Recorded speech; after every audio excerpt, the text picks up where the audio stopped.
Eh bien, bienvenue à nouveau pour cette nouvelle émission du The Voice of the CEOs. Aujourd'hui, je suis ravie de recevoir Christelle Bassilua. Comment vas-tu? Je vais très bien, merci Sandra. C'est un honneur, un plaisir. Bref, je suis hyper contente que tu sois là. Moi aussi, vraiment honorée d'être là et d'être invitée. Cool. Bon, je me disais que j'allais te présenter, mais en fait, tu vas te présenter toi-même. Tu vois, c'est mieux. Plus convivial, ok. Qu'est-ce qu'on pourrait dire sur Christelle aujourd'hui? Tu sais, le truc où on donne les titres. Genre, c'est quoi les différents. Ouais, les titres. D'accord, donc Christelle Bassilua Semi, Ouais. congolaise d'origine, Ok. née en France, donc profondément attachée à l'Afrique et à ses racines. Mhm. Je suis présidente du collectif Oser l'Afrique.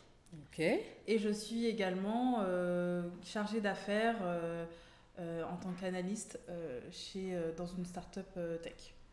Ok. Donc là, tu bosses là-bas depuis. Enfin, ça, c'est ton métier en fait. Ça, c'est mon métier. Ça fait maintenant 2 ans. Ok. Presque 2 ans. Cool. Et alors, moi, le focus que je voulais avoir, c'était. Tu sais que l'émission, c'est sur le leadership.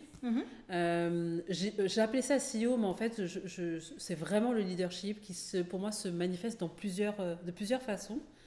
Et le fait que tu sois la présidente d'Oser l'Afrique, pour moi, c'est une expression vraiment du leadership. D'accord. Donc je voulais que tu nous expliques un peu comment toi tu vis ça au quotidien, dans ta mission de présidente et puis du coup dans les missions de l'association. Comment tu vis ça au quotidien? Alors, pour moi, le président a différents rôles. Le premier rôle, c'est d'impulser les projets associatifs en réponse à la mission de l'association. Donc vraiment d'impulser les projets, de donner un peu le rythme et la dynamique à l'ensemble du groupe. La deuxième mission pour moi, c'est une mission un peu de rassembleur. Ouais, donc le leader est là pour ça. Le leader est surtout là pour non seulement incarner l'assaut, mais surtout regrouper les dynamiques autour de l'assaut. Donc les différentes personnes et les différentes visions, faire une sorte de consensus en fait en tant que représentant de l'association. Et puis je pense que le troisième profil du leader, c'est vraiment cette position d'exposition. clairement. C'est un peu l'objet de ce talk, qui en fait c'est vraiment de représenter l'assaut, de prêcher sa paroisse, de valoriser l'association, les membres de l'association, valoriser la mission et surtout on va dire les retombées des projets de l'assaut. Cool. Mais alors du coup, vous êtes combien de personnes là? En tant que membre actif, on est une 15aine. Ok. Et donc si on prend toute la communauté OSER, y compris les alumni, sur le continent et en France, on est une 60aine. Ah, quand même. Ok, donc l'objet principal. Enfin, là, on est vraiment sur des projets liés aux afrodescendants, c'est ça? Tout à fait. Quel est le motif en fait? Pourquoi Oser l'Afrique existe? Qu'est-ce que vous voulez produire comme énergie au niveau des afrodescendants? Donc, Oser l'Afrique, c'est une association qui existe depuis 10 ans. On a quand même un certain historique. Et notre mission première, c'est d'encourager les jeunes à entreprendre et à construire l'Afrique prospère dont on rêve tous. Donc c'est la mission première. Et quand on parle d'entrepreneuriat, c'est l'entrepreneuriat bien sûr au sens brut du terme. Donc l'entrepreneuriat, construire un projet, un business. Ouais. Il y a aussi l'entrepreneuriat social. Il y a également l'entrepreneuriat, on va dire, des idées, c'est-à-dire être conscient de son historique, être conscient de son histoire, et être fier de son histoire. Et à partir de ces connaissances, bâtir cette Afrique solide, fière d'elle. C'est l'idée d'Oser l'Afrique. C'est la mission d'Oser l'Afrique. Et les pays sur lesquels vous avez vraiment plus d'action, on va dire, parce que l'Afrique est quand même vaste, c'est quoi? C'est quel pays du coup? On a été très présent en Afrique francophone, très peu en Afrique anglophone. On a fait une petite tentative, mais c'était assez compliqué puisque finalement il y a quand même des différences culturelles assez importantes. Et donc nous, on s'est concentré davantage sur les pays d'Afrique francophone et de l'Ouest. Et centrale. Donc on a été présent au Togo, on a été présent au Niger, on est beaucoup présent au Cameroun, un petit peu au Congo. On a été présent aussi en Côte d'Ivoire au tout début. Donc on a essayé de désemer un petit peu notre mission, nos valeurs sur un certain nombre de pays du continent. D'accord. Et du coup, en termes de culture, tu parlais de culture tout à l'heure, est-ce que c'est l'adaptation entre justement tout ce qui incarne finalement les afrodescendants, c'est cette culture occidentale versus la culture africaine? Voilà. Est-ce que dans l'association, vous arrivez bien à faire ce lien entre ces deux cultures et comment vous arrivez à la traduire dans vos actions en fait? On fait le lien entre les deux cultures, la culture occidentale et la culture locale, de deux façons. Déjà, l'association est composée en majorité d'afrodescendants. D'accord. Donc déjà, on a cette dimension de double culture. Et le deuxième pendant, c'est que nous avons des équipes sur place qui vivent les réalités du terrain et qui peuvent nous dire, qui peuvent nous corriger sur les actions à mettre en place. Ouais, j'imagine. Et ça, c'est extrêmement important. C'est-à-dire que quand on fait des projets, on n'est pas là en faisant nos projets en chambre et en les imposant sur le continent. Non. Ce qu'on fait, c'est qu'à chaque fois, on a une équipe ou un partenaire en local qui nous donne les réalités du terrain, qui nous permet de nous adapter, qui nous permet aussi de nous éduquer. C'est important de comprendre les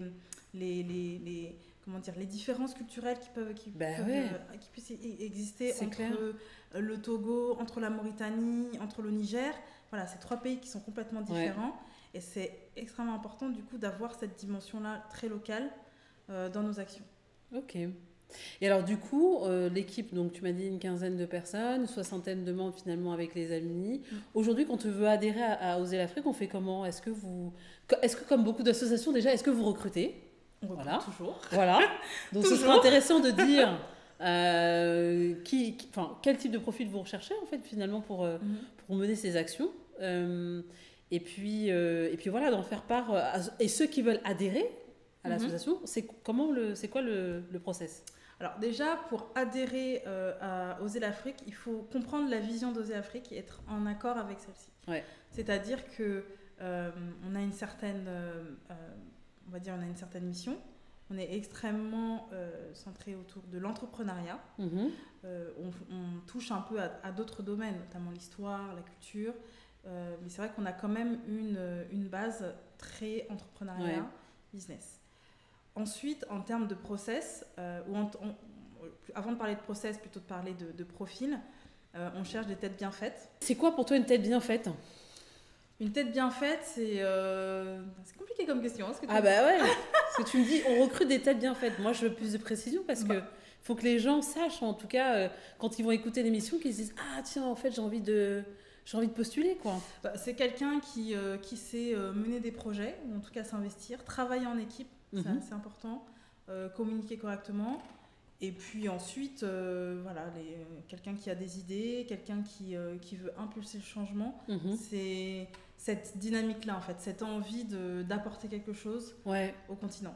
C'est surtout ça qu'on cherche. Et c'est bénévole, on est bien d'accord. C'est bénévole, à 100%. Ok.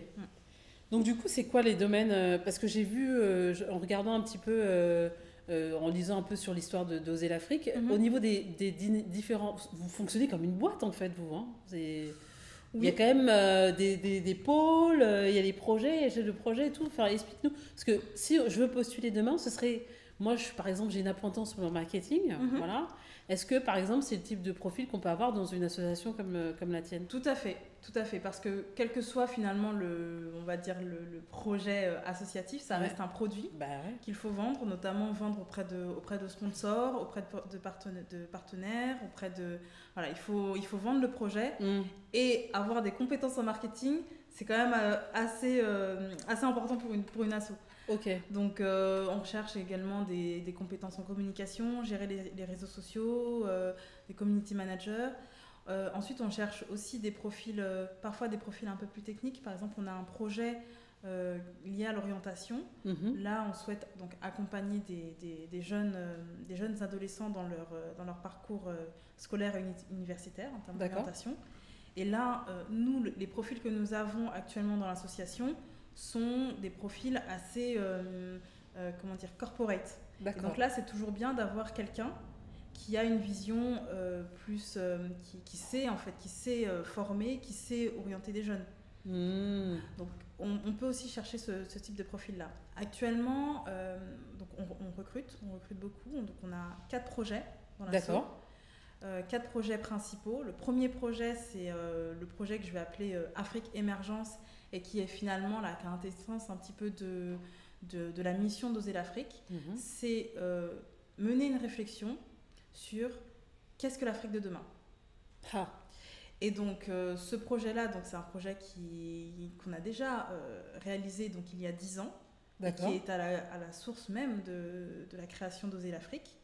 Finalement, 50 ans après les indépendances, plusieurs jeunes se sont regroupés pour se dire, bon, ça fait 50 ans qu'on est indépendant, qu'est-ce qu'on a fait et qu'est-ce qu'on peut faire pour être dans une meilleure posture dans 10 ans. Enfin, on est 10 ans plus tard et voilà, maintenant on se repose un peu, on refait le bilan et on fait une feuille de route pour les 10 prochaines années. Pour nous, collectif, mais aussi pour l'Afrique, mais aussi pour le continent. D'accord. Donc il y a toute cette réflexion-là à mener et après c'est toute la mise en forme où il y a 10 ans on avait fait ça sous forme de carnet, donc ça a mené donc, au carnet de la jeunesse africaine. Et là, 10 ans après, on réfléchit à d'autres formats qui peuvent être plus visuels, qui peuvent être plus audio. Voilà, donc on va s'inscrire dans l'air du temps, mais avec cette composante-là quand même, réflexion sur l'Afrique émergence. Le deuxième programme que l'on a, c'est un programme qui est lié à l'entrepreneuriat. Il faut savoir que Oser l'Afrique a fait plusieurs ateliers on va dire, qui permettaient d'outiller les jeunes sur le continent, des clusters, donc on en a fait au Niger, on en a fait au Togo, selon les problématiques locales justement, d'où l'intérêt d'avoir des gens locaux, parce que c'était eux qui nous impulsaient justement, qui nous donnaient les thèmes à aborder et qui nous permettaient d'organiser sur place. Et donc on a fait 6 éditions sur le continent en 10 ans. Ah, quand même. 6 éditions, une par an. Et au bout de 6 ans, on s'est dit, en fait, on va créer quelque chose de permanent, un espace qui permet d'accueillir les entrepreneurs et qui permet de les outiller, un espace permanent. Et ça a mené à la création d'un atelier d'innovation collaboratif au Botama. Ok. Qui est présent, qui est ouvert au Cameroun, donc à Yaoundé, qu'on a ouvert il y a 2 ans. Ok. Et donc maintenant, nous accompagnons 18 entrepreneurs en incubé. C'est génial. Super. Canon. Donc là, l'idée, c'est de dupliquer le modèle au Botama ailleurs sur le continent. Super. Non, mais je trouve ça... Et en fait, du coup, les 18 entrepreneurs, là, ils sont dans différents secteurs. C'est quoi? Ils sont dans différents secteurs. On a de l'éducation, on a de la tech, on a le domaine de la santé, on a plusieurs... L'idée, en fait, de cet incubateur, c'est de pouvoir accompagner tout le monde. Pourquoi? Parce qu'on considère que... Enfin, tout le monde, tous les secteurs, ce que je veux dire, c'est qu'on considère que les entrepreneurs peuvent s'apprendre l'un l'autre. C'est clair. Et c'est pour ça qu'on n'a pas appelé ça un incubateur, on a appelé ça un atelier d'innovation collaboratif. Parce qu'il y a le terme de collaboration, donc c'est vraiment un espace d'échange. D'accord. Et c'est un espace où naissent les idées, où naissent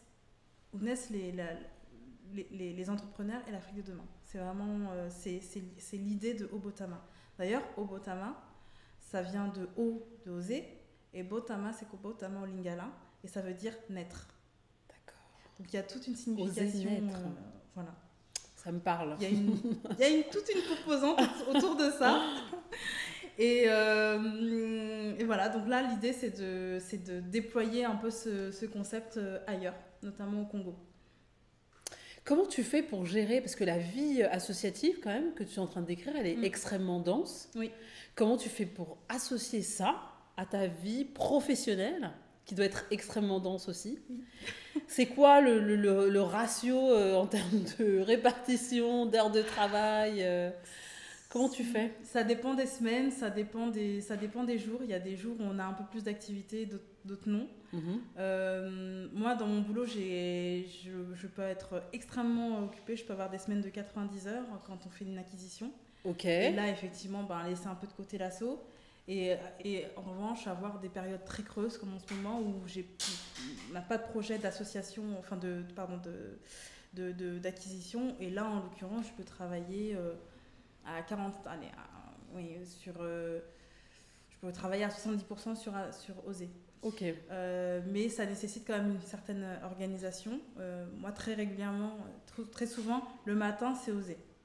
Et l'après-midi, je gère le reste. D'accord. Mais le matin, ça peut être le matin entre 6h et 8h. Ok. Et le matin, jusqu'à, comme en ce moment où c'est un peu plus libre, je peux bosser vraiment toute la matinée jusqu'à midi et ensuite passer sur mes activités. Donc je jongle. C'est hyper dense, hein. Enfin, ça te donne des journées de quoi, 12 heures, c'est dense quand même. Oui, quasiment, oui. Ok, d'accord. Qu'est-ce que tu donnerais comme conseil, justement, toi qui, dans l'association, vous avez quand même une vision entrepreneuriale extrêmement forte. Je sais que toi-même, tu es une entrepreneuse dans l'âme. Qu'est-ce que tu donnerais comme conseil aux personnes qui veulent se lancer dans l'entrepreneuriat et qui ne savent pas par où commencer Voilà, ça serait quoi les 3 conseils de Christelle? Alors, moi, le premier conseil que je peux donner, c'est de s'entourer. Ok. S'entourer, ça veut dire se référer vraiment à une communauté, d'entrepreneurs qui ont les mêmes galères, qui ont les mêmes problématiques, les mêmes coups de mou, les mêmes, finalement, la même vie.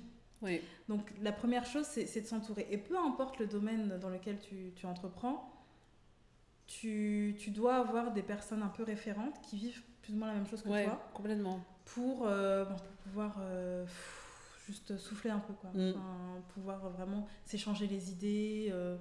Être compris. Voilà, souffler quand il faut souffler. Voilà, c'est important. Et cette communauté-là, ça peut être une communauté via les réseaux, mais ça peut aussi être un incubateur, par exemple. Bien sûr. Le deuxième conseil que je peux donner à un entrepreneur, c'est pour moi être solide en termes de développement personnel. Ok. L'entrepreneuriat, c'est dur. L'entrepreneuriat, c'est difficile. Ouais. C'est extrêmement difficile. Il y a des hauts, il y a des bas. C'est un parcours où on est quand même assez solitaire, je pense. Et donc, pour le coup, c'est important d'être solide et d'être fort mentalement. D'accord. Et c'est pour ça que finalement, quand on voit, en tout cas quand on lit les récits des entrepreneurs, les témoignages, souvent, ce sont des personnes qui sont assez, très développées, très, très ouvertes sur ce domaine-là du développement personnel. Je suis d'accord. Et ça, c'est aussi important, et là je vais faire référence à mon job, quand on lève des fonds. Oui, parce qu'il faut rappeler quand même que tu aides les entreprises à lever des fonds. Tout à fait. C'est quand même... là, on est dans un autre game. Là, on est dans un autre game où tu peux te retrouver en face d'investisseurs qui ne sont pas forcément bienveillants, ou en tout cas qui vont être très, très regardants, très piqués sur le business model, sur les questions. Donc, ils vont te questionner, ils vont te boxer. Et pour le coup, ça, c'est important d'être solide mentalement pour pouvoir justement répondre, ne pas se laisser déconcerter, ne pas se laisser décourager. Ça, c'est extrêmement important. Et pour avoir accompagné un entrepreneur en ce sens dans une levée de fonds qui était un peu fébrile, ça s'est ressenti. D'accord. Ça s'est ressenti sur le pitch. Et ça, c'est pour ça que c'est important. C'est important de vraiment être assis, être solide sur ses acquis. C'est normal d'avoir des coups de mou, d'être découragé. C'est pour ça qu'il y a la communauté à côté. Mais voilà, être quand même assez sain, c'est pas sain d'esprit, mais être assez ouvert et développé sur le développement personnel, Oui, parce que le pitch, en fait, tu te pointes, mais en vrai, tu vas raconter les mêmes trucs que tout le monde, en vrai. Par contre, ce qui va faire la différence, c'est vraiment ta personnalité, ta capacité à pouvoir endurer les chocs, comme tu dis, les questions, à pouvoir être rapide, efficace, précis. Exactement. Et en même temps, que tu puisses raconter une histoire. Tout à fait. Il faut savoir que, surtout en ce qu'on appelle en série A, donc quand on lève des fonds en amorçage, en fait, l'investisseur, il investit pas dans le projet, il investit dans la personne. Oui, dans l'équipe. Dans l'équipe. Ouais. C'est l'équipe qui prime. Et je vais du coup donner mon 3e conseil. Ok. Donc c'est d'avoir non seulement une équipe solide, mais un pitch deck solide. S'il vous plaît. Préparez ça en amont, c'est vraiment Alors, important. quand tu dis s'il vous plaît, là, ça veut dire quoi? Que tu es prête à aider les gens à monter leur pitch deck? Je peux aider les gens à monter leur pitch deck. Mais c'est surtout un encouragement très fort à le soigner, soigner ce pitch deck. Il y a des personnes qui ne sont pas prêtes à payer quelqu'un, hein, et c'est normal hein, pour le monter. Mais voilà, il existe des modèles sur Google. Enfin, il suffit de chercher, hein. Il y a quand même pas mal de ressources. J'ai pas le site en tête, mais il y a un site spécifique sur... On le mettra dans la barre de description. Ouais. On le mettra. Qui regroupe tous les pitch decks de toutes les grosses start-up tech là, de la Silicon Valley. Okay. Donc c'est bien aussi pour s'inspirer. Et donc c'est extrêmement important de bien le structurer, de bien le vendre sur le fond, tant sur la forme, pour pouvoir en fait attirer les investisseurs. Ça, c'est vraiment ton métier d'expertise aujourd'hui. Hein. Ça, c'est vraiment...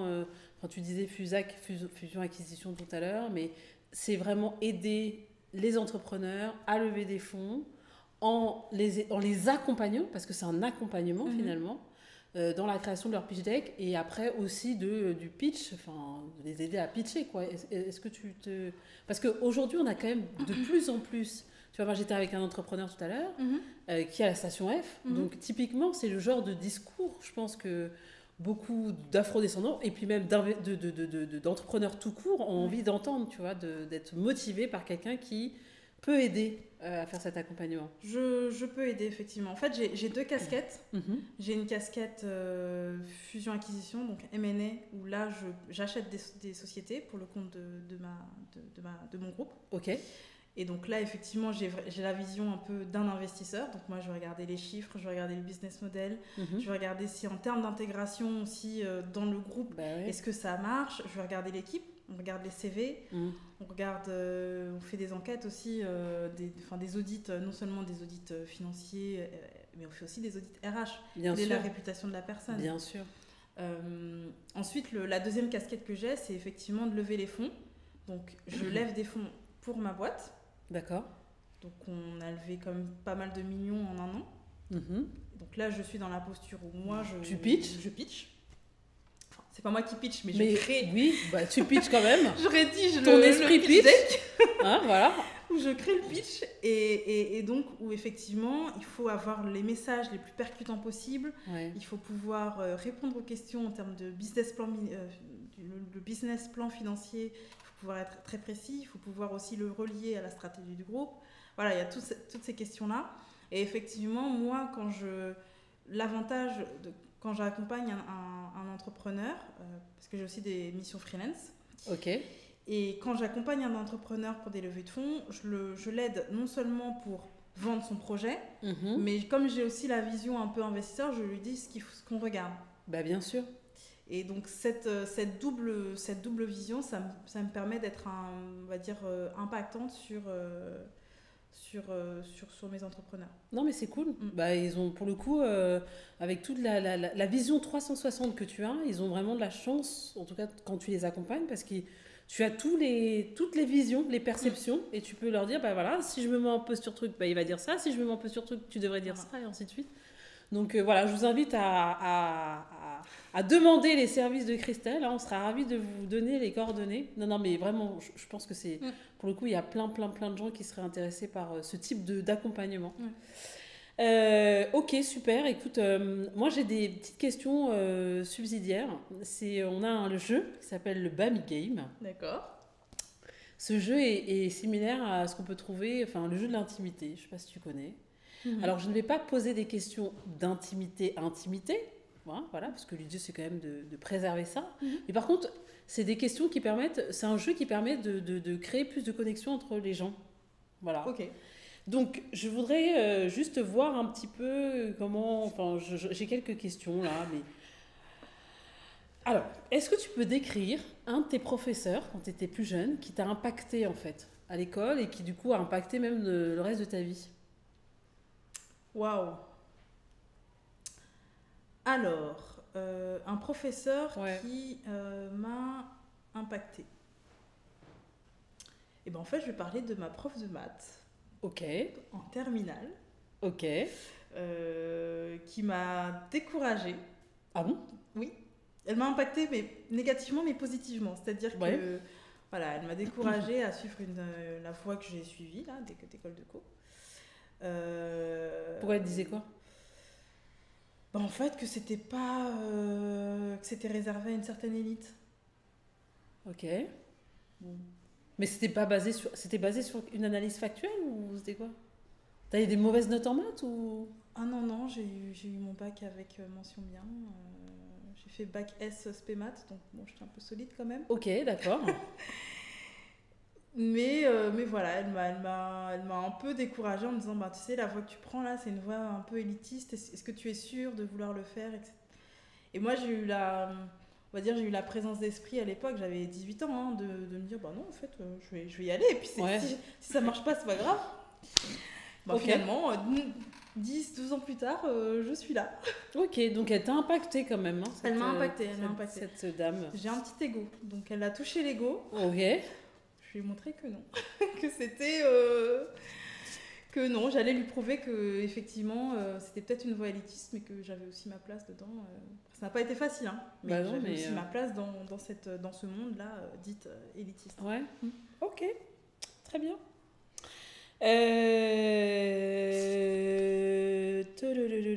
Quelle est la meilleure soirée que tu as vécue dans ta vie? Ah oui, tu me poses des questions difficiles. Une, vraiment, genre, souvenir inoubliable, ça, c'est genre un souvenir émotionnellement. Ça peut être une soirée avec des potes qui étaient, je sais pas, moi, en haut, je sais pas quoi, un truc, mais quel est un moment vraiment de ta vie genre, c'était une joie incroyable, immense? Je pense que c'est quand mon neveu est né. Ok. Ouais. Donc mais c'était une soirée très calme parce qu'on était tous très fatigués. Ouais. Mais c'est de se dire... en fait, j'avais un peu du mal à réaliser ce qui venait de se passer. Parce que mon neveu il est né dans l'après-midi, il est né à 13h. Et en fait, quand je me suis couchée le soir, je me souviens d'avoir eu la réflexion c'est bizarre en fait. Ce matin quand je me suis levée, il n'existait pas et aujourd'hui il existe. Donc, mais j'étais extrêmement heureuse d'avoir... Grande sœur, petite sœur? Grande sœur. Donc c'était le premier neveu, j'étais aux anges. Bah ouais, tu m'étonnes. Ok. Ah oui. Quel est le job que tu rêvais de faire quand tu étais petite? Vous connaissez Melrose Place? Ouais, vas-y, dis. Tu vois, comment elle s'appelait la blonde là? Amanda? Alors, non. Non, elle était, tu sais, la chef de... Elle était dans le... La cheerleader là, toujours là, c'est ça? Celle qui sortait avec Dylan? Non. Non, Melrose Place, pardon. Dans Melrose Place, moi j'étais avec Beverly Hills. Elle est blonde, c'est celle qui avait elle était directrice d'un... Amanda Woodward. Amanda Woodward. Moi je voulais être Amanda Woodward.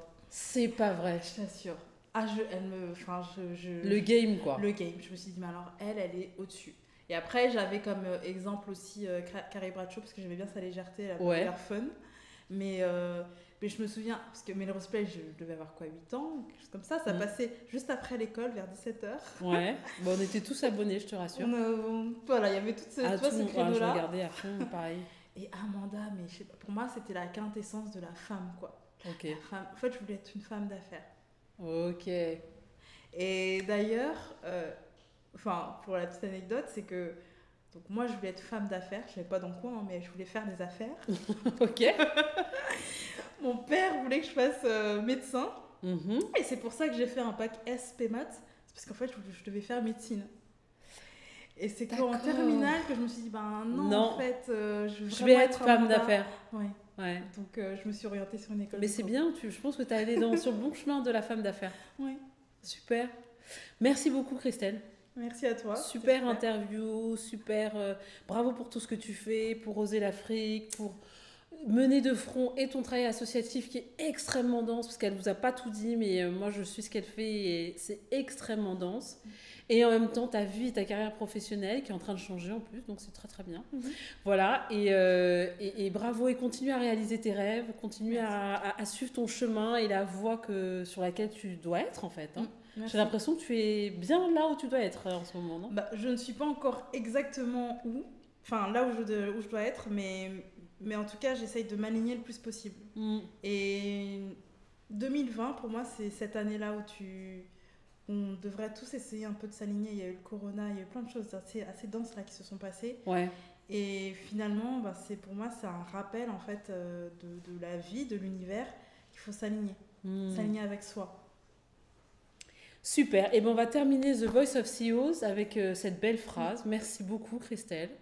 On va parler beaucoup d'Oser l'Afrique. On va donner les informations si vous voulez devenir bénévole à l'association. Si vous voulez postuler pour travailler dans les métiers qui sont proposés par l'association, parce qu'il y en a plein.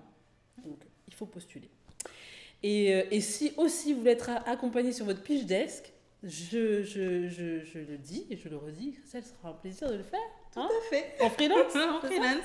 Génial. Écoutez, merci beaucoup et puis à très bientôt. Merci Sandra. Super. À bientôt. Bisous.